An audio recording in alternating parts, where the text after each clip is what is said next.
Well, here we are in the garage, guys. I'm still alive.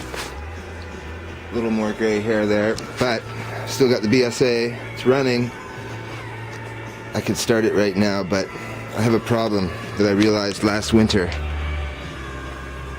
Right here, I'm not sure if you can see that, but that is a clear crack through the frame.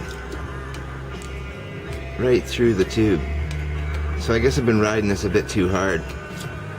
And the engine's always been pretty tight the last 10 or 20 years, so it must have been a hairline crack, because the other side is completely welded up from being knocked over one time and the side stand breaking this tube from the car pressure. So this frame's got to go.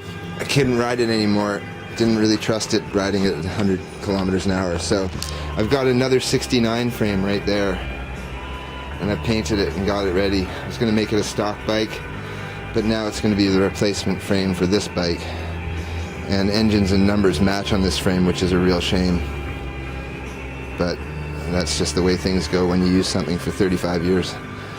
So we've got that frame. We've got a 68 frame too, but we're going to use the 69 frame, which is exactly the same as this, and convert that over this summer and redo the seat, redo the bags, redo the pipe, get everything tuned up. I have a little bit of a leak in the piston rings maybe, or in the valves, so I have to deal with that. But the compression's still 150 pounds per square inch, so not too bad as far as that goes, and it starts up first, second kick, and has a full charging system, which is amazing. So with that, I had to get a new bike.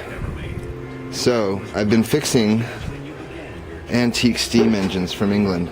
Because of my BSA experience, it's helped a lot.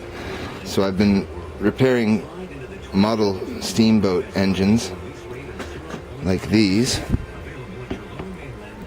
and I'll send you to my steam engine channel, because I've been restoring some very old 1800s engines as well, and Stewart steam engines, which are quite nice. Also been making boilers. This is TIG welded copper, so I can run it dry and it wouldn't matter. And I fuel this with a butane or a propane burner head, and there's cross tubes inside there that help heat the water.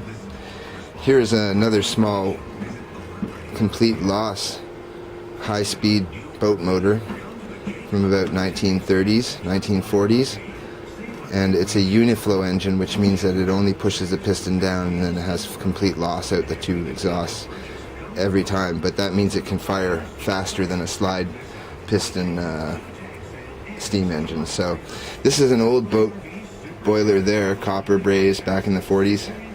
Has very nice old fittings. Been restoring that, but once I got it fixed, I couldn't figure out what size of boat to put it in, so I think that one's going to be a stationary boiler.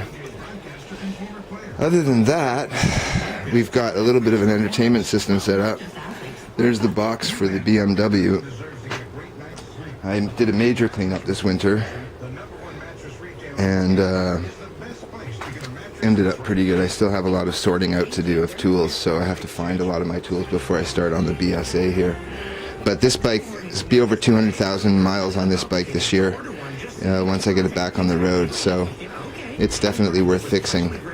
And a really fun bike. But once you get on this, after riding this 650, you definitely notice how small a bike this BSA is. And great city bike though, I'll tell you. Handles much better in the city than the BMW does. So I'll be making some riding videos, guys. It's a head cam video up north, and we've got some serious forest fires up here. I made a video that got 16,000 views on the forest fires. Riding this bike with a Ducati Diavel into the forest fire area. So that video I'll put a link to, and other than that, been pretty busy. Some big changes, but all for the better except for a few. But we got through it, and what doesn't kill you makes you a hell of a lot stronger, I found out. So had a dislocated hip, as you guys knew, with a pinched sciatic nerve. And I had to go to an actual chiropractor, ancient Chinese chiropractor, 70-year-old guy, and I asked him literally to pull my leg, and he pulled my leg, and it relocated the socket and the nerve came out, so I got really lucky. And the sciatic nerve became unpinched. I haven't had a hint of it since, so fingers crossed on that. Then I got the motorcyclist's worst nightmare. I got a really bad dose of vertigo.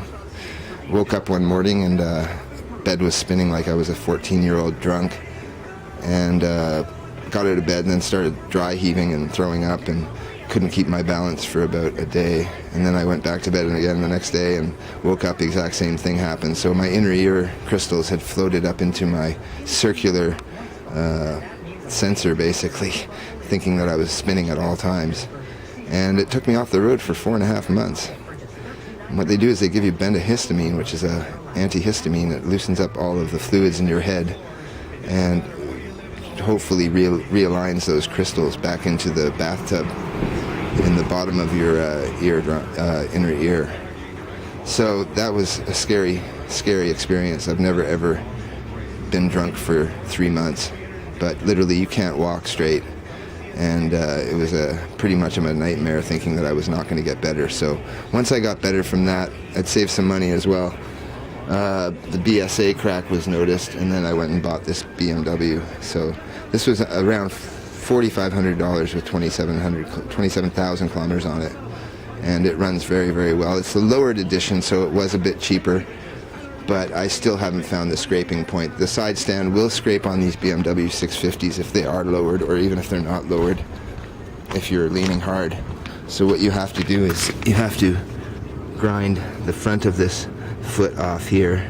It usually sticks out like this, and that's a huge amount of angle that's going to grind. So when it starts grinding, that's what you're going to find first grinds. So I ground that down, and now I have clearance when the side stands up. But because this bike is lowered, you can't put a center stand on it, so that is a big drawback.